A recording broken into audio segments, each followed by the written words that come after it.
नमस्कार, आप देख रहे हैं खबरदार। मैं हूं श्वेता सिंह। सबसे पहले खबरों को खबरदार के लेंस से देख लेते हैं। अब भारत के कोरोना टीकाकरण अभियान की शुरुआत में 48 घंटे से भी कम समय बचा है। ऐसे में वैक्सीन से जुड़ी जानकारियां बहुत जरूरी और बहुत कीमती हो गई। आपको खबरदार रहना होगा और इसका पूरा इंतजाम हमने कर लिया है। आपके राज्य में वैक्सीन की कितनी डोज पहुंच गई है, आपको वैक्सीन फ्री लगेगी या पैसे लगेंगे, फ्री वैक्सीन की घोषणा करने वाले राज्य कौन से हैं, इस लिस्ट में आपके राज्य का नाम है या नहीं, ये सारी जानकारियां आपको विस्तार से खबरदार में मिलेंगी। भारत बायोटेक की chief managing director doctor Krishna Ella ने आज तक से एक्सक्लूसिव बातचीत में कोवैक्सीन का बचाव करते हुए ये भी कहा कि मुझे अपने 6 साल के पोते को वैक्सीन दिए जाने पर भी हिचक नहीं होगी। ये वैक्सीन 2 साल से 12 साल तक के बच्चों को दी जा सकती है। इस बातचीत के हाइलाइट्स दिखाएंगे। वैसे भारत बायोटेक ब्राजील को कोवैक्सीन सप्लाई करने जा रहा है। कल भारतीय सेना दिवस है और सेना के सम्मान से जुड़े इस दिन की पूर्व संध्या पर हम आपको आत्मनिर्भर भारत की स्वदेशी ताकत का प्रीव्यू दिखाएंगे। भारतीय सेना ने डीआरडीओ के साथ मिलकर पूरी तरह स्वदेशी हथियारों को शोकेस किया है और आज तक ने इन हथियारों पर एक्सक्लूसिव रिपोर्ट तैयार की है। चाहे मशीन पिस्टल अस्मी हो, बुलेट प्रूफ जैकेट शक्ति हो या फिर स्वदेशी ड्रोन जिसका नाम है स्विच, ये सभी हथियार 100% मेड इन इंडिया हैं। वो लोग जिन्होंने ये शानदार हथियार बनाए वो खुद इनके बारे में आपको बताएंगे। ये रिपोर्ट आपको मिस नहीं करनी चाहिए। भारत के वायुसेना प्रमुख आरकेएस भदौरिया ने आज तक से एक्सक्लूसिव बातचीत भी की है और पूरी दुनिया में ट्रेंड करने वाली खबर यह है कि अमेरिकी लोकतंत्र के इतिहास में पहली बार डबल महाभियोग करवाने वाले राष्ट्रपति ट्रंप अपनी अनलिमिटेड बेइज्जती करवाने के बावजूद अपनी भड़काऊ भाषा के लिए जरा भी शर्मिंदा नहीं है, जबकि हिंसा की आशंका को देखते हुए अमेरिका का ब्लड प्रेशर बढ़ा हुआ है। ट्रंप के विरोधी इस समय ये पक्का करने में लगे हैं कि ट्रंप की एंट्री व्हाइट हाउस में दोबारा न हो पाए। ऐसा होगा या नहीं, इसका विश्लेषण करेंगे। सबसे पहले लेकिन बात कोरोना वैक्सीन की। दुनिया में 3 करोड़ से ज्यादा टीके लग चुके हैं, लेकिन अब भारत में वैक्सीनेशन शुरू होगा तो ये आंकड़े सबसे तेजी से बढ़ेंगे, क्योंकि भारत का मिशन वैक्सीनेशन दुनिया का सबसे बड़ा अभियान है। वैक्सीनेशन शुरू होने में अब 48 घंटे से भी कम समय बचा है। 3006 वैक्सीनेशन सेंटर से टीकाकरण की शुरुआत होगी। पहले दिन ही करीब 3 लाख हेल्थ वर्कर्स को टीका लगाया जाएगा। एक सेंटर में एक दिन में अधिकतम 100 लोगों को टीका लगाया जाना है। ऐसा इसीलिए किया गया है कि टीका लगाने में कोई हड़बड़ी न हो, सभी को सही से टीका लगाया जाए और तय प्रोटोकॉल में निगरानी की जाए। इसके बाद सभी राज्यों से कहा गया है कि वो ज्यादा से ज्यादा वैक्सीनेशन साइट्स बनाएं, जिससे टीकाकरण की प्रक्रिया में लोगों को और सिस्टम को आसानी हो और ये प्रक्रिया सरल और स्थायी तरीके से चलती रहे। पहले चरण में अभी किसी को वैक्सीन चुनने का विकल्प नहीं मिलेगा। लोग ये तय नहीं कर सकेंगे कि वो दोनों वैक्सीन में से कौन सी वैक्सीन लगवाना चाहते हैं। दुनिया में अभी कोई देश ऐसा नहीं है जो वैक्सीन चुनने का अधिकार देता हो, लेकिन अगर कोई हेल्थ वर्कर टीका नहीं लगवाना चाहता तो उसे टीका लगवाने के लिए मजबूर नहीं किया जाएगा। टीकाकरण की प्रक्रिया स्वैच्छिक है। कोविड वैक्सीन की एक डोज लेने के बाद 28 दिन में दूसरी डोज लेनी होगी और वैक्सीन का प्रभाव 14 दिन बाद ही देखा जा सकता है। 16 जनवरी को सुबह 10:30 बजे प्रधानमंत्री नरेंद्र मोदी वीडियो कॉन्फ्रेंसिंग के जरिए वैक्सीनेशन अभियान की शुरुआत करेंगे। वो अलग अलग जगहों के कई हेल्थ वर्कर्स से भी बात करेंगे जिन्हें पहले दिन टीका लगेगा। शनिवार को वैक्सीनेशन के लिए देश के कोने कोने में वैक्सीन पहुंचाई जा चुकी है। आपके राज्य में वैक्सीन की कितनी डोज पहुंच चुकी है, ये सब हम आपको बताते हैं।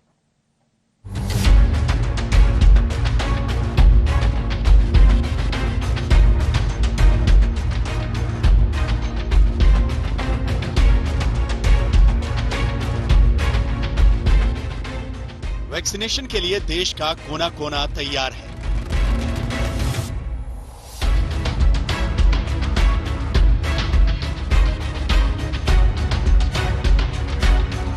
तीन दिन में दोनों वैक्सीन की देश भर में डिलीवरी हो गई।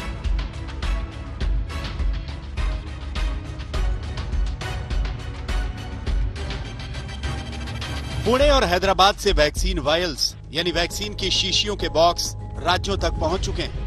वहां से इन्हें जिले जिले में डिस्ट्रीब्यूट भी कर दिया गया है।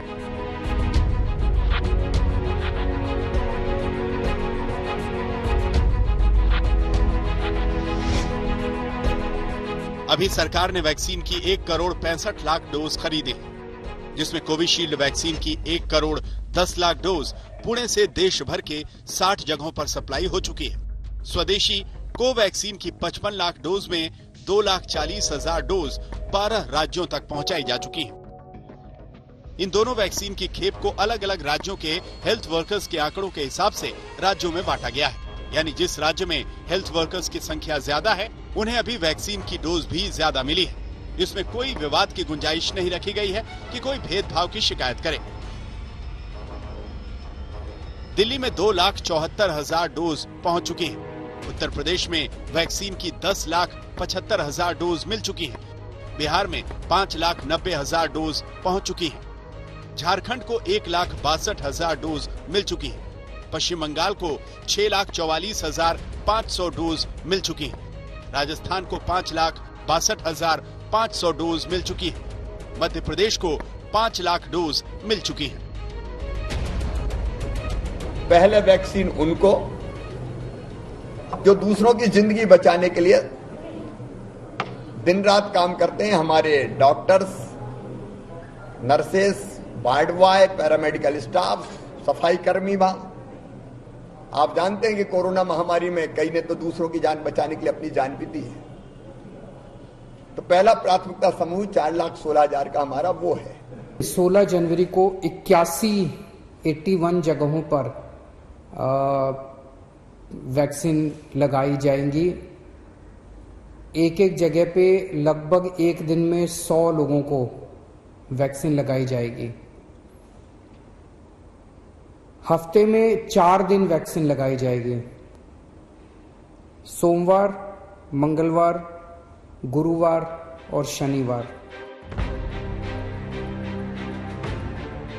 वैक्सीनेशन के लिए हफ्ते में 4 दिन ही रखे गए हैं।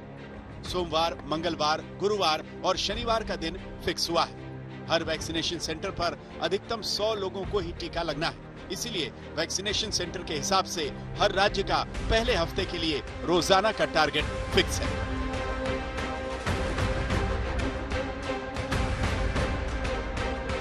जैसे दिल्ली में पहले दिन 8,100 लोगों को टीका लगेगा। उत्तर प्रदेश में पहले दिन 31,100 लोगों को टीका लगाया जाएगा। मध्य प्रदेश में 15,000 लोगों को टीका लगेगा। राजस्थान में 16,000 लोगों को पहले दिन टीका लगेगा। महाराष्ट्र का पहले दिन का टारगेट है कि वहां पर 50,000 लोगों को वैक्सीन लगाई जाए। ये तो पहले हफ्ते की बात है। इसके बाद वैक्सीनेशन सेंटर भी बढ़ाए जाएंगे और टीकाकरण की प्रक्रिया तेज की जाएगी। लेकिन इससे पहले फोकस पहले दिन पर है कि कोई रुकावट आए बिना टीकाकरण शुरू हो जाए। इसके लिए वैक्सीन को रखने से लेकर वैक्सीन लगाने तक के सभी संसाधन पहुंच चुके हैं। आज तक ब्यूरो। पहले चरण के टीकाकरण का खर्च केंद्र सरकार उठा रही है। 3 करोड़ लोगों को फ्री वैक्सीन मिलेगी। लेकिन सरकार ने अभी ये नहीं बताया कि आगे क्या होगा। जब आम लोगों के लिए वैक्सीनेशन शुरू होगा तब क्या वैक्सीन सबको फ्री मिलेगी या फिर इसके लिए अपनी जेब से पैसे देने होंगे। केंद्र सरकार ने अभी इस पर फैसला नहीं लिया है। लेकिन कई राज्य सरकारें सामने आ गई हैं और उन्होंने सबको फ्री वैक्सीन देने का फैसला कर लिया है। दिल्ली में वैक्सीन के लिए किसी को भी पैसे नहीं देने होंगे। कल ही मुख्यमंत्री अरविंद केजरीवाल ने कह दिया था कि अगर केंद्र सरकार लोगों को फ्री वैक्सीन नहीं देगी तो दिल्ली सरकार सबको मुफ्त वैक्सीन उपलब्ध करवाएगी। पश्चिम बंगाल में मुख्यमंत्री ममता बनर्जी सबको फ्री वैक्सीन का पहले ही ऐलान कर चुकी हैं। पंजाब सरकार ने भी सबको फ्री टीका लगाने का फैसला किया है। बिहार में नीतीश कुमार सरकार भी सबको फ्री वैक्सीन की मंजूरी दे चुकी है। मध्य प्रदेश में सरकार ने कहा है कि हर गरीब को मुफ्त वैक्सीन देंगे, यानी वहां अभी सबको फ्री वैक्सीन देने पर फैसला होना बाकी है। तमिलनाडु और केरल भी कह चुके हैं कि वैक्सीन के लिए किसी से भी कोई पैसा नहीं लिया जाएगा।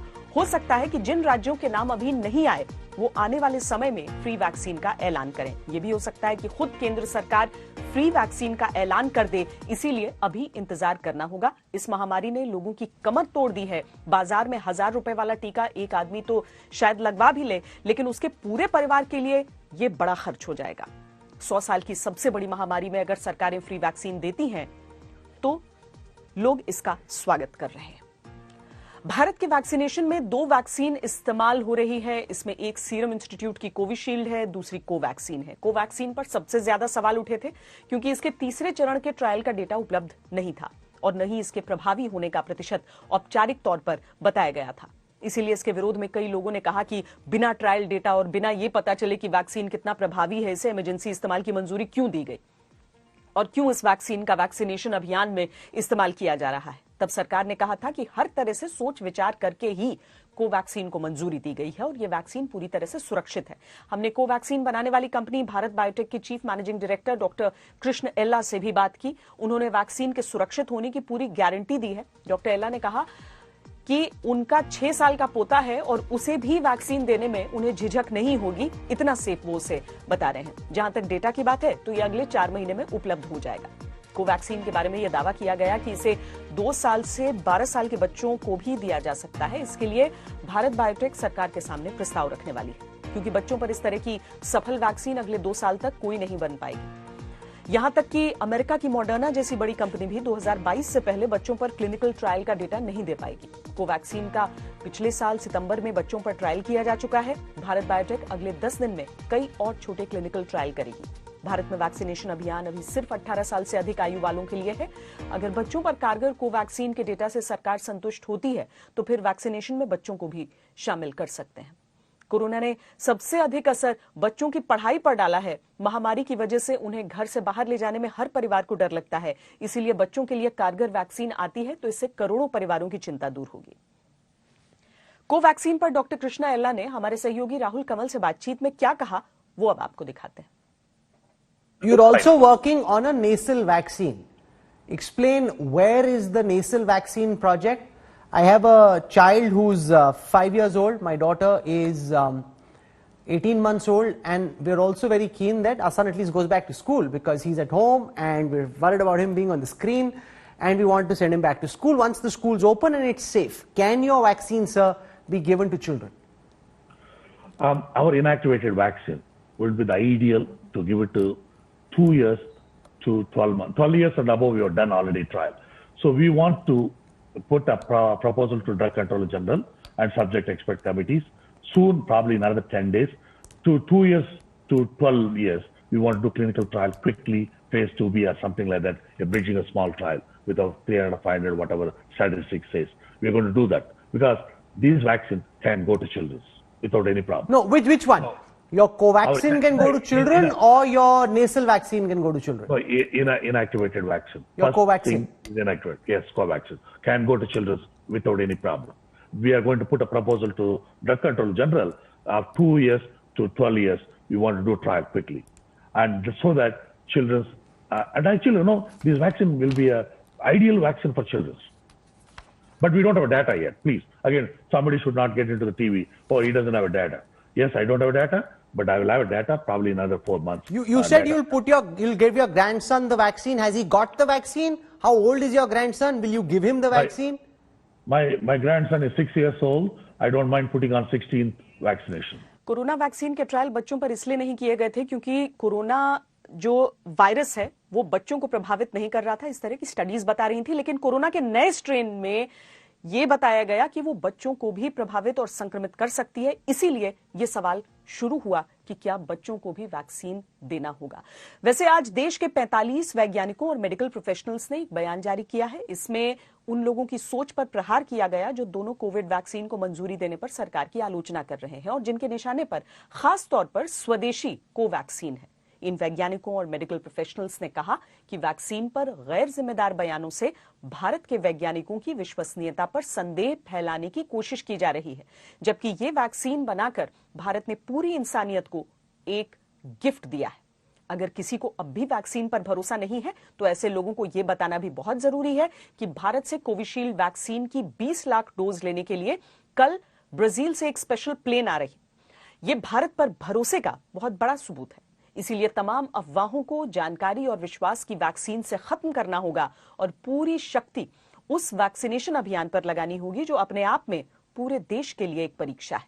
दुनिया का वैक्सीनेशन अभियान कहां तक पहुंचा है, इसका अपडेट भी हम आपको देते हैं। वैक्सीनेशन के मामले में टॉप 5 देशों में नंबर 1 पर अमेरिका है। वहां 1,02,80,000 लोगों को टीके लग गए हैं। चीन में 1 करोड़ लोगों को वैक्सीनेशन पूरा हो चुका है। ब्रिटेन में 30 लाख लोगों को टीके लग चुके हैं। इजराइल ने 20 लाख लोगों को टीके लगा दिए हैं। यूएई में 15,30,000 लोगों का वैक्सीनेशन हो गया है। वायरस से लेकर वैक्सीनेशन तक पूरी दुनिया एक ऐसी जंग लड़ रही है जिसका अंत फिलहाल नहीं दिख रहा। लेकिन जहां यह सब शुरू हुआ उसकी जवाबदेही तय करना अब भी बाकी है। चीन के वुहान शहर में विश्व स्वास्थ्य संगठन यानी WHO के 13 एक्सपर्ट्स जांच करने पहुंचे हैं। इन्हें पता लगाना है कि वुहान में कोरोना वायरस का स्रोत क्या था। वुहान से यह वायरस पूरी दुनिया में फैला था, लेकिन चीन ने इसके बारे में साफ साफ कुछ नहीं बताया कि यह वायरस कहां से आया। इस पर अलग अलग कहानियां हैं। कोई कहता है यह वायरस चमगादड़ से इंसानों में आया, कोई कहता है पैंगोलिन नाम के जंगली जानवर से आया, कोई किसी और रहस्यमयी जानवर से इसका संक्रमण होने की बात करता है। किसी ने कहा कि यह चीन की लैब में बनाया हुआ वायरस है, किसी ने कहा कि चीन की वेट मार्केट से यह वायरस फैला, जहां पर जंगली जानवरों के मीट का व्यापार होता है। लेकिन चीन कोरोना वायरस की उत्पत्ति पर कोई सीधी बात नहीं करता। वो तो दूसरे देशों से इस वायरस के चीन में आने की बात करता है। इसीलिए चीन पर पूरी दुनिया को संदेह है और इसीलिए WHO के एक्सपर्ट्स की टीम वहां पर जांच के लिए पहुंची है। लेकिन चीन की हरकतें ये हैं कि उसने WHO के 2 वैज्ञानिकों को कोरोना टेस्ट के नाम पर रोक दिया। ये वैज्ञानिक सिंगापुर में ही रुके हैं। 13 वैज्ञानिकों को वुहान पहुंचते ही चीन ने 2 हफ्ते के लिए क्वारंटीन कर दिया और इसी बीच चीन में अचानक कोरोना के मामले भी बढ़ गए। चीन में 8 महीने बाद कोरोना से पहली मौत हुई है। जिस हुबई प्रांत में वुहान शहर आता है, वहां पर कोरोना के केस अचानक बढ़ गए हैं और इसकी वजह से हुबई में चीन ने लॉकडाउन लगा दिया है। लेकिन सवाल यह भी है कि WHO की टीम पहुंचते ही अचानक चीन में मामले क्यों बढ़ गए, क्यों लॉकडाउन लग गया। इस तरह की हरकतों से यही साफ होता है कि चीन WHO के एक्सपर्ट्स की जांच में अड़ंगा लगाने में कोई कसर नहीं छोड़ रहा। तो भारतीय सेना दिवस है। भारतीय सेना दुनिया की 4थी सबसे ताकतवर सेना मानी जाती है। आप सोच रहे होंगे कि अगर सेना दिवस कल है तो हम आज आपको इसके बारे में क्यों बता रहे हैं। दरअसल आज हम आपको सेना दिवस का इतिहास नहीं बताएंगे, बल्कि भविष्य की तस्वीर दिखाएंगे, जिसमें स्वदेशी हथियारों और उपकरणों की भरमार है। सेना दिवस से पहले भारतीय सेना ने defence research and development organisation यानी DRDO के साथ मिलकर एक प्रदर्शनी का आयोजन किया, जिसमें एक से बढ़कर एक शानदार हथियारों को प्रदर्शित किया जा रहा है। यह हथियार पूरी तरह से भारत में विकसित हुए हैं। सेना दिवस की पूर्व संध्या पर आपको भी भारतीय सेना के आत्मनिर्भर भारत वाले भविष्य की प्रदर्शनी देखनी चाहिए।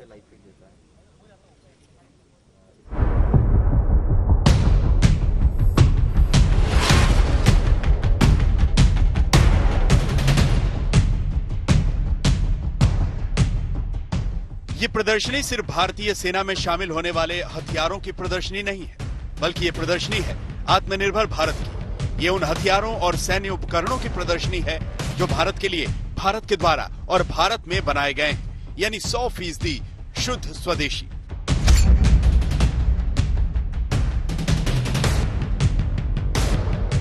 अब इस मशीन पिस्टल को ही ले लीजिए। नाम है ASMI, जिसे DRDO ने विकसित किया है।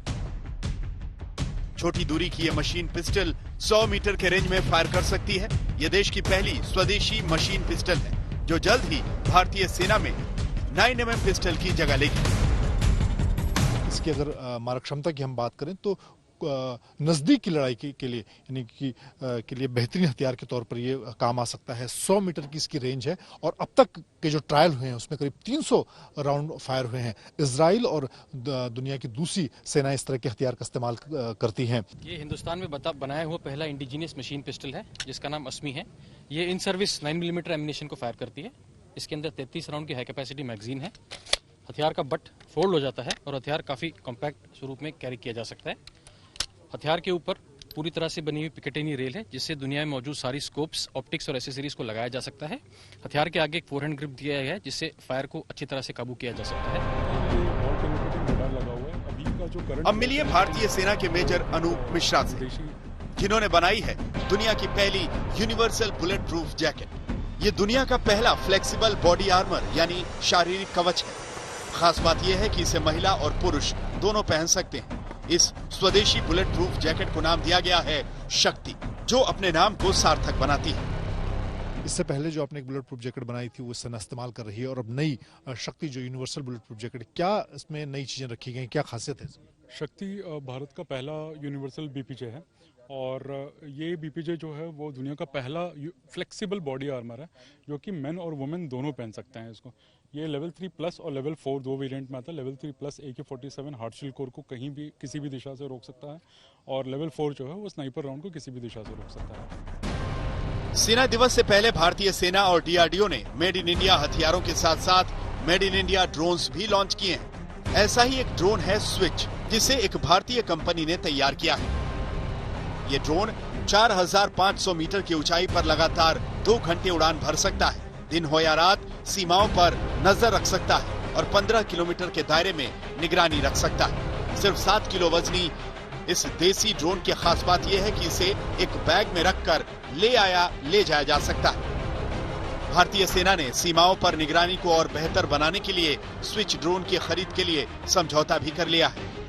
सर, ये प्रोडक्ट था जो हमने लेह लद्दाख जैसी हाई ऑल्टीट्यूड एरिया में फ्लाई किया एंड सक्सेसफुली फ्लाई किया हमने अगेंस्ट इंटरनेशनल कंपनीज के अगेंस्ट। काफ़ी बड़ी बड़ी इजरायली कंपनी आई थी जिनके अगेंस्ट हमने फ्लाई किया था और हम लोग ही ऐसी पहली कंपनी बन पाए जो सक्सेसफुली इस ट्रायल को कंप्लीट कर पाए। उसी ट्रायल को बेसिस रखते हुए इंडियन आर्मी ने हमें एक बड़ा ऑर्डर दिया है। इस वक्त खासतौर से लद्दाख में, पूरी लद्दाख के अलग अलग इलाकों में चीनी सेना के खिलाफ जिस तरह की तैनाती है और अभी जिस तरह के हालात हैं, लंबे समय तक भारतीय सेना को चीन के खिलाफ सरहद पर बैठना पड़ सकता है। ऐसे में बर्फबारी के बीच में और जिस तरह के सरहद पर हालात हैं उसके बीच में ये आने वाले दिनों में स्विच जो यूएवी है वो निगरानी का काम करेगा। और अब मिलिए इस ड्रोन से जिस पर यह कहावत फिट बैठती है कि देखने में छोटा लगे घाव करे गंभीर। इस माइक्रोकॉप्टर को तैयार किया है भारतीय सेना के लेफ्टिनेंट जनरल GYK रेड्डी ने, जो 100 मीटर की रेंज में काम कर सकता है, किसी घर में छिपे आतंकवादियों को ट्रेस कर सकता है और बिना GPS के भी उड़ान भर सकता है। हम आपको दिखा रहे हैं कि मेक इन इंडिया के जरिए खुद सेना ने इस तरह के माइक्रोकॉप्टर तैयार किए हैं जिन्हें स्पेशल ऑपरेशन में आने वाले दिनों में जिनका इस्तेमाल हो सकता है। हमें किसी भी टेररिस्ट जो भी एक बिल्डिंग में छुपा हुआ हो उसको पकड़ने के लिए हम एक बंदे को खुद जाके उसको इंस्पेक्ट करना पड़ता था, तो अब वो ये ड्रोन सेम कार्रवाई करेगा। अब इससे फायदा ये होगा कि उस बंदे की जान जोखिम में नहीं होगी। एक एक पुर्जा, एक एक तकनीक एकदम 100% स्वदेशी, लेकिन खासियतें वर्ल्ड क्लास। इस प्रदर्शनी में शामिल सारे हथियार और उपकरण मेक इन इंडिया की ताकत को प्रदर्शित कर रहे हैं और ये तो सिर्फ झांकी है रक्षा क्षेत्र में आत्मनिर्भर होते भारत की। मंजीत नेगी, दिल्ली, आज तक। जो प्रदर्शनी अभी आपने देखी वो इस बात को प्रदर्शित करती है कि भारतीय सेना ने अब लोकल पर वोकल होने का प्रण लिया है। उसके दम पर वो जल्द ही आत्मनिर्भर भारत की ताकत बन जाएगी। हाल ही में भारत सरकार ने भी सेना को एक स्वदेशी गिफ्ट दिया। उस गिफ्ट का नाम है हल्के लड़ाकू विमान यानी LCA तेजस। बुधवार को पीएम मोदी की अध्यक्षता में सुरक्षा मामलों पर हुई मंत्रिमंडल की बैठक में 83 तेजस विमान की खरीद को मंजूरी दी गई। घरेलू स्तर पर तैयार किए गए तेजस विमानों का यह ऑर्डर हिंदुस्तान एरोनॉटिक्स लिमिटेड यानी HAL को 48,000 करोड़ रुपए में दिया गया है। इसके तहत 73 तेजस लड़ाकू विमान और 10 तेजस ट्रेनिंग विमानों की सप्लाई अगले 3 साल में सेना को की जानी है। मोदी सरकार के इस फैसले से वायुसेना में विमानों की बड़ी कमी दूर की जा सकेगी। तेजस विमान पुराने पड़ चुके MiG-21 फाइटर जेट्स की जगह लेंगे। तेजस का डिजाइन और विकास स्वदेशी स्तर पर किया गया है। चौथी पीढ़ी के लड़ाकू विमान तेजस में 50% उपकरण स्वदेशी हैं। पीएम मोदी ने तेजस की खरीद को मंजूरी मिलने के बाद ट्वीट करके कहा कि इस फैसले से सशस्त्र बलों की क्षमताओं में सुधार होगा और स्वदेशी रक्षा उद्योग को बढ़ावा मिलेगा। रक्षा मंत्री राजनाथ सिंह ने इसे आत्मनिर्भर भारत अभियान का गेम चेंजर बताया है। तेजस की खरीद को मंजूरी मिलने के बाद वायुसेना प्रमुख air chief marshal Rakesh Kumar Singh Bhadauria ने आज तक संवाददाता मंजीत नेगी से बातचीत की। तेजस को लेकर उन्होंने क्या कहा, सुनिए। प्रधानमंत्री नरेंद्र मोदी के नेतृत्व में वायुसेना की मारक क्षमता को बढ़ाने के लिए एक बड़ा फैसला हुआ है। 83 LCA लड़ाकू विमान खरीदने को मंजूरी दी गई। हमारे साथ वायुसेना प्रमुख air chief marshal RKS Bhadauria हैं। उनसे जानेंगे किस तरह से वायुसेना की ताकत बढ़ेगी। सर, आपसे जानना चाहूंगा कितना बड़ा फैसला इसको मानते हैं कि काफी लंबे समय के बाद मेक इन इंडिया के जरिए 83 LCA जहाज खरीदने की बात हो रही है। ये इंडियन एयरफोर्स के लिए बहुत ही बड़ा फैसला है और बहुत अहम कदम है। And as far as Indian air force की कैपेबिलिटी एनहांसमेंट इज कंसर्न्ड, ये हमारी मारक क्षमता को बहुत बढ़ाएगा। सो उसके हिसाब से हमें 4 और स्क्वाड्रन मिलेंगे एंड ये बहुत बड़ा कदम है। वायुसेना में जो हम जहाजों की कमी की बात करते हैं, स्क्वाड्रन कम हो रहे हैं, MiG को रिप्लेस करना है, किस तरह से इस्तेमाल होगा LCA जो 83 आएंगे, कितनी स्क्वाड्रन बनेंगे, कैसे उसकी तैनाती होगी? ये 83 LCA कैटर करता है 4 स्क्वाड्रन्स के लिए एंड जो 4 MiG-21 स्क्वाड्रन्स फेज आउट हो गए हैं उनको स्ट्रेट अवे रिप्लेस, जो नंबर प्लेट हो गए थे उनको हम रिसेलेक्ट करेंगे और दोबारा इस एयरक्राफ्ट के साथ इंडक्ट करेंगे एंड जो LCA के करंटली 2 स्क्वाड्रन है बढ़ के 6 हो जाएंगे। अगर हम अपने आसपास के जो देश हैं उनके मुकाबले इसकी ताकत को देखें, खासतौर से चीन और पाकिस्तान ने जो साझा जहाज F-17 बनाया है, उसके मुकाबले इसकी मारक क्षमता को देखें, इसमें जो हमने हथियार या बाकी चीजें लगाई हैं, कितना बेहतर है उससे? F-17 से तो LCA जो FOC वर्जन है, जो हमारा सेकंड स्क्वाड बन रहा है, वो भी बेहतर है। ये तो उससे काफी आगे रहेगा। इसमें जो रेडार लगा है, जो वेपन्स प्लान की गई हैं, जो सेंसर फ्यूजन है, सब कुछ मिला के ये काफी आगे रहेगा, कोई कंपैरिजन ही नहीं। और अगर हम भविष्य में किसी एयर ऑपरेशन को देखें बालाकोट की तर्ज पर, और अभी जो सरहद पर हालात बने हैं, उन दोनों सरहद पर चीन और पाकिस्तान के मुकाबले में ये दुश्मन के खिलाफ कार्रवाई करने में कितना सक्षम होगा इस तरह के ऑपरेशन जरूरत पड़ती है? देखो, एज फार एज मेन चीज है स्ट्राइक कैपेबिलिटी क्या है एंड एयर डिफेंस कैपेबिलिटी क्या है। तो इसके पास इसमें जो हम फिट कर रहे हैं बियॉन्ड विजुअल रेंज मिसाइल, वो बहुत काबिल होगी। इंडिजिनस मिसाइल अस्त्रा फिट करने का प्लान है। जो स्टैंड ऑफ वेपन्स फिट कर रहे हैं वो लॉन्ग रेंज वेपन्स होंगे। ओवरऑल जो भी इलेक्ट्रॉनिक वॉरफेयर सिस्टम है, सेंसर फ्यूजन है, नेटवर्किंग है, सभी पहलुओं को देखते हुए इसकी कैपेबिलिटी, स्ट्राइक कैपेबिलिटी बहुत अच्छी होगी। तो किसी भी क्षेत्र में जब इसको यूज किया जाएगा तो ये एयरक्राफ्ट स्टैंड आउट करेगा। और अब बात अमेरिका की, जहां ट्रंप अभी भी जबरदस्ती के राष्ट्रपति बने हुए हैं, लेकिन उन्हें पद से हटाने के लिए अमेरिका में सड़क से लेकर संसद तक कई लोग अभियान चला रहे हैं। ट्रंप के खिलाफ महाभियोग प्रस्ताव अमेरिकी संसद के निचले सदन में पास हो गया है। ट्रंप पहले ऐसे अमेरिकी राष्ट्रपति बन गए हैं जिनके खिलाफ एक ही कार्यकाल में 2 बार महाभियोग प्रस्ताव पास हुआ है। हालांकि 20 जनवरी से पहले ट्रंप व्हाइट हाउस से निकाले जाएं, इसकी संभावना बेहद कम है। वो भी तब जब ट्रंप ने जाते जाते भी अमेरिका को इतना जबरदस्त शॉक दिया है कि दुनिया का सबसे मजबूत लोकतंत्र बुरी तरह हिल गया है। लेकिन अमेरिका की नींद उड़ाने के बावजूद ट्रंप मजे में है। वो अब भी न तो अपनी गलती मानने के लिए तैयार है, न ही राष्ट्रपति पद छोड़ने के लिए।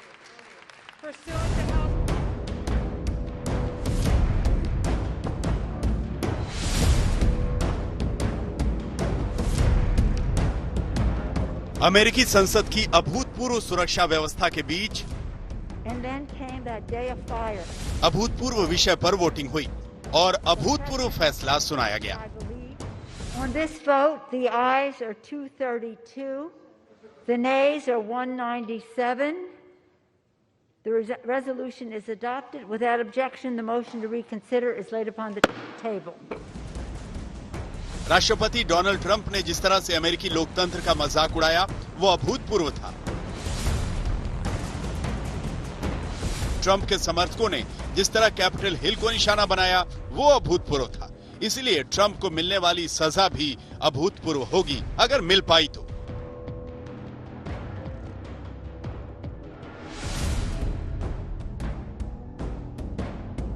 फिलहाल तो ट्रंप 2 बार महाभियोग का सामना करने वाले अमेरिका के पहले राष्ट्रपति बन गए।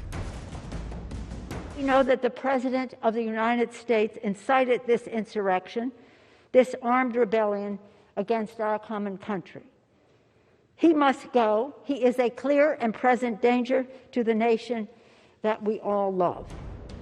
जब सिर्फ अमेरिका ही नहीं बल्कि पूरी दुनिया ट्रंप को खरी खोटी सुना रही है, तब खुद उनकी पार्टी ने ही ट्रंप को सबक सिखाने की ठान ली है। रिपब्लिकन पार्टी के 10 सांसदों ने महाभियोग प्रस्ताव के पक्ष में वोटिंग की है। राष्ट्रपति ट्रंप अमेरिका के पहले ऐसे राष्ट्रपति बन गए हैं जिन पर 2 बार महाभियोग चला हो। पिछले साल भी उन पर महाभियोग चला था, यूक्रेन के ऊपर दबाव डालने के सिलसिले में। लेकिन इस बार दिलचस्प बात यह है कि उन्हीं की रिपब्लिकन पार्टी के 10 सांसदों ने इम्पीचमेंट के पक्ष में वोट डाले, यानी उनसे किनारा कर लिया। ट्रंप का गुनाह है ही इतना बड़ा कि खुद उनकी अपनी रिपब्लिकन पार्टी के पास देने के लिए कोई सफाई नहीं। आखिर उन्हें भी तो जनता को मुंह दिखाना है। There is no excuse for President Trump's actions. The president took an oath to defend the Constitution against all enemies, foreign and domestic. Last week there was a domestic threat at the door of the Capitol, and he did nothing to stop it. That is why, with a heavy heart and clear resolve, I will vote yes on these articles of impeachment. Trump पहले ही कह चुके हैं कि उन्हें महाभियोग से कोई फर्क नहीं पड़ता। उनके इस कॉन्फिडेंस की वजह भी है। दरअसल अमेरिकी संसद के जिस निचले सदन में महाभियोग प्रस्ताव पास हुआ है वहां डेमोक्रेट्स का बहुमत है। इसके बाद मामला उच्च सदन यानी सीनेट में जाएगा, जहां 19 जनवरी को अपराध तय करने के लिए ट्रायल चलेगा। वहां रिपब्लिकन पार्टी को बहुमत है। ट्रंप को दोषी ठहराने के लिए 2/3 बहुमत की आवश्यकता होगी, जिसके लिए कम से कम 17 रिपब्लिकन्स को महाभियोग का समर्थन करना होगा और ट्रायल शुरू करने और पूरा करने की कोई सीमा भी नहीं है। ऐसे में लगता नहीं कि 20 जनवरी से पहले यह खत्म हो पाएगा। उसी दिन जो बाइडेन को राष्ट्रपति पद की शपथ लेनी है। दूसरी तरफ महाभियोग की फिक्र छोड़कर ट्रंप अब भी ऐसे बयान दे रहे हैं जैसे वो बहुत मासूम हैं और उन्होंने कुछ किया ही नहीं। I want to speak to you tonight about the troubling events of the past week. As I have said, the incursion of the U.S. Capitol struck at the very heart of our republic. It angered and appalled millions of Americans across the political spectrum. I want to be very clear. I unequivocally condemn the violence that we saw last week. Trump पर महाभियोग लाने से पहले हो सकता है कि वो व्हाइट हाउस से चले जाएं, लेकिन ट्रंप विरोधी इस इंतजाम में लगे हैं कि ट्रंप कभी दोबारा व्हाइट हाउस में ना पहुंच पाएं। सीनेट में इस बात पर भी वोटिंग हो सकती है कि ट्रंप फिर कभी राष्ट्रपति बनने की रेस में शामिल ना हो और ना ही फिर कभी किसी सरकारी पद को हासिल कर पाएं। सिर्फ अमेरिकी संसद ही नहीं, बड़ी तादाद में अमेरिकी नागरिक भी ट्रंप का चेहरा दोबारा कभी नहीं देखना चाहते। ट्रंप का भविष्य क्या होगा ये लगभग क्लियर हो चुका है, लेकिन 20 जनवरी को जो बाइडेन के शपथ ग्रहण से पहले अमेरिका में कितना डर फैला हुआ है, इसकी गवाही ये तस्वीरें देती हैं।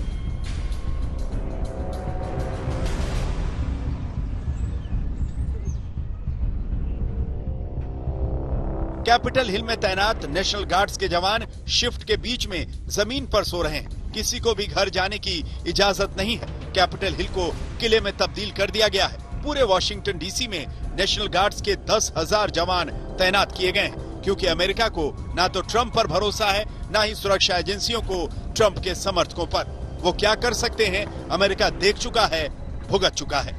आज तक ब्यूरो। देश की विकास दर कोरोना काल में अब तक के न्यूनतम स्तर पर लुढ़क गई है। इसके बावजूद इकोनॉमी ने शानदार प्रदर्शन करते हुए वापसी करने का दम भरा है। तेजी की इस रफ्तार को जारी रखते हुए देश की अर्थव्यवस्था अगले साल नए रिकॉर्ड बनाने को बेताब है। ब्रिकवर्क की रिपोर्ट में दावा किया गया है कि भारत की विकास दर 2021-22 में 11% की दर से बढ़ेगी। कोरोना वायरस ने दुनिया की अर्थव्यवस्था को झकझोर कर रख दिया है। 2020 में दुनिया की अर्थव्यवस्था में सबसे तेज गिरावट आई थी, लेकिन कोरोना वायरस और आर्थिक हालातों को बेहतर बनाने की जंग में बाकी देशों के साथ साथ भारतीय अर्थव्यवस्था भी सफल होती नजर आ रही है। भारत की इकोनॉमी 2021 में तेजी से वी शेप रिकवरी की तरफ बढ़ रही है।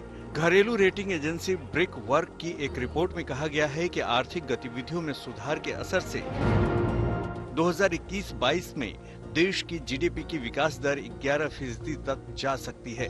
ये तेजी 2020 से 2021 में होने वाली 7 से 7.5% की अनुमानित गिरावट के मुकाबले में होने के आसार हैं। ब्रिकवर्क रेटिंग्स की रिपोर्ट में कहा गया है कि नियमों में छूट के बाद आर्थिक गतिविधियां धीरे धीरे कोविड-19 के पहले के स्तर पर पहुंच रही हैं। रिपोर्ट में कहा गया है कि केवल उन्हीं इलाकों में संकट बरकरार है जहां सुरक्षा नियमों के चलते कामकाज की पूरी आजादी नहीं है। ब्रिकवर्क के मुताबिक कोविड-19 से बचाव के लिए वैक्सीन बनाने में मिली सफलता और घरेलू अर्थव्यवस्था में हुए उम्मीद से बेहतर सुधार ने विकास दर में तेजी का भरोसा बढ़ाया है। कोविड महामारी का संक्रमण रोकने का एकमात्र तरीका है वैक्सीनेशन। तो बड़ी मेहनत के बाद, वैज्ञानिकों की संघर्ष के बाद, इतनी संघर्ष के बाद एक वैक्सीन सामने आई है, जो भारत ने एक प्रोग्राम शुरू किया है।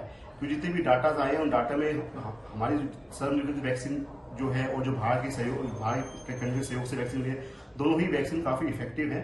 तो इसलिए डाटा में काफी इफेक्टिव पाई गई। इसलिए उम्मीद करते हैं कि जब वैक्सीनेशन होगा तो इसका रिजल्ट मिलेंगे। अगर पॉजिटिव रिजल्ट मिलते हैं तो उससे डेफिनेटली अपनी इकोनॉमी पर ग्रो मिलता है। इकोनॉमी में एक विश्वास पैदा होता है कि भाई इन्फेक्शन खत्म हो गया, लोग बाहर निकलेंगे, इकोनॉमी में एक ग्रोथ आएगी। एनएसओ के 2020-21 के लिए जारी जीडीपी विकास के पहले के अनुमानों के मुताबिक देश की विकास दर में 7.7% की रिकॉर्ड गिरावट आएगी। रिपोर्ट में कहा गया है कि अक्टूबर 2020 से मार्च 2021 की छमाही में अर्थव्यवस्था और सेंटिमेंट्स में सकारात्मक बदलाव आएंगे। मानसून पर बहुत कुछ निर्भर करेगा। अगर मानसून ठीक से बढ़िया रहता है तो कोई दो राय नहीं, कृषि में हमारा किसान बहुत मेहनती है और छोटे छोटे किसान पूरा परिवार लगकर बहुत मेहनत करके अपनी फसल उगाते हैं, उसकी रक्षा करते हैं। तो कृषि में तो ग्रोथ बिल्कुल मिलेगी अगर मानसून ठीक रहा तो। लेकिन सरकारी प्रयास इसमें काफ़ी मददगार रहते हैं। सरकार ने जितना इंफ्रास्ट्रक्चर को डेवलप करने की कोशिश की है, टेक्नोलॉजी को डेवलप करने की कोशिश की है, वो भी इसमें बहुत बड़ा सहयोग है। इसके अलावा कृषि क्षेत्र में 2021-22 में भी 3.5% की विकास दर बरकरार रहेगी। हालांकि रिपोर्ट के मुताबिक यह अनुमान सामान्य मानसून और कृषि क्षेत्र के सुधारों के आधार पर होगा। एजेंसी के मुताबिक 2021-22 में औद्योगिक क्षेत्र में 11.5% और सर्विस सेक्टर में 11 से 12% तक विकास हासिल हो सकता है। भारत में एक तरफ कोरोना महामारी के तेजी से फैलने की रफ्तार में कमी आ रही है तो दूसरी तरफ अर्थव्यवस्था के विकास की रफ्तार में तेजी देखी जा रही है। यानी देश की आर्थिक सेहत सुधर रही है और आगे भी सरकार की कोशिशों से इसमें और तेजी की उम्मीद लगाई जा सकती है। आज तक ब्यूरो। नई प्राइवेसी पॉलिसी से कमाई बढ़ाने की व्हाट्सएप की चाल उल्टी पड़ गई।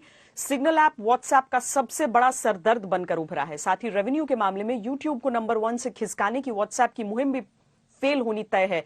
अब तो डिज्नी और हॉटस्टार के साथ ही नेटफ्लिक्स तक से कमाई के मामले में व्हाट्सएप की दूरी और ज्यादा हो सकती है।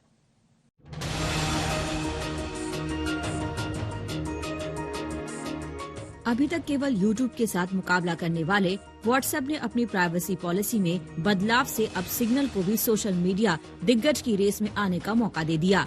हालांकि अभी तक तो सिग्नल WhatsApp के मुकाबले कुछ भी नहीं है, लेकिन अगर प्राइवेसी पॉलिसी का मामला नहीं सुलझा तो फिर सिग्नल को धीरे धीरे सोशल मीडिया में छाने से रोकना किसी के लिए भी मुश्किल होगा।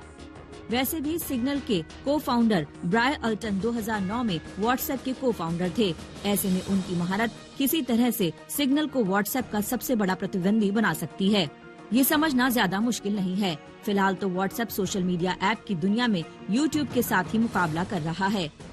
अगर इन दोनों की तुलना करें तो भारत में व्हाट्सएप के करीब 45.9 करोड़ यूजर्स हैं। यूट्यूब के यूजर्स करीब 45.2 करोड़ हैं। जल्द ही यूट्यूब और व्हाट्सएप के यूजर का आंकड़ा 50 करोड़ पर पहुंच सकता है। वहीं देश में फेसबुक के करीब 32.5 करोड़ मंथली एक्टिव यूजर हैं। अब अगर इस रेस में सिग्नल की एंट्री को समझे तो कुछ दिलचस्प आंकड़े इसकी बढ़ती ताकत की गवाही दे रहे हैं। वैसे तो कंपनी अपने डाउनलोड के आंकड़े का खुलासा करने को राजी नहीं है, लेकिन 40 देशों में डाउनलोड के मामले में सिग्नल ऐप iOS पर 1 नंबर है। 18 देशों में गूगल प्ले स्टोर पर सिग्नल ऐप सबसे ज्यादा डाउनलोड होने वाला ऐप है।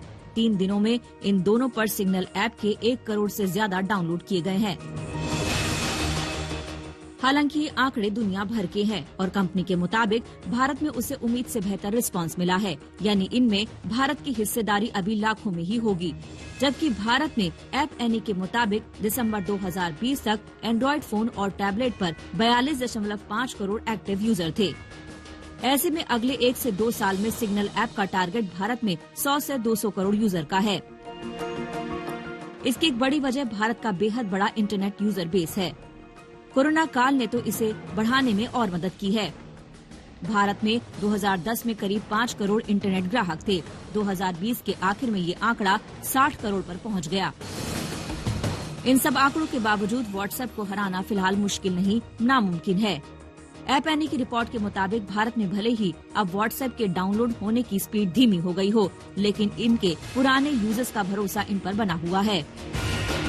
भारत में इसके 95% से ज्यादा मंथली एक्टिव यूजर हैं, जो रोजाना व्हाट्सएप का इस्तेमाल करते हैं। व्हाट्सएप के 100% यूजर हफ्ते में कम से कम एक बार इसका इस्तेमाल जरूर करते हैं। वहीं भारत में यूट्यूब के कुल यूजर्स में से 3/4 यूजर ऐसे हैं जो रोजाना इसका इस्तेमाल करते हैं। ऐसे में सिग्नल के लिए व्हाट्सएप की प्राइवेसी पॉलिसी वरदान साबित हो सकती है। हालांकि इतना भी तय है कि बाजार में हिस्सा कब्जाने के बावजूद रेवेन्यू के मामले में अभी इन कंपनियों को कड़ी मशक्कत करनी होगी। Research firm media partners Asia की रिपोर्ट के मुताबिक YouTube ने पिछले साल भारत में ऑनलाइन वीडियो बाजार से हुई कमाई का 43% हिस्सा यानी 10.23 हजार करोड़ रुपए कमाए। डिज्नी और हॉटस्टार के खाते में 16% और नेटफ्लिक्स के खाते में कमाई का 14% हिस्सा आया। जाहिर है कि व्हाट्सएप के लिए अभी तक भारतीय बाजार कमाई का जरिया नहीं था। इस नई पॉलिसी के जरिए फेसबुक की मदद से व्हाट्सएप रेवेन्यू में अपनी हिस्सेदारी बढ़ाने के जो मंसूबे पाल रहा था वो सिग्नल के साए में धुंधलाता दिख रहा है। ब्यूरो रिपोर्ट आज तक। खबरदार में आज के लिए इतना ही। देश और दुनिया की बाकी खबरों के लिए देखते रहिए आज तक।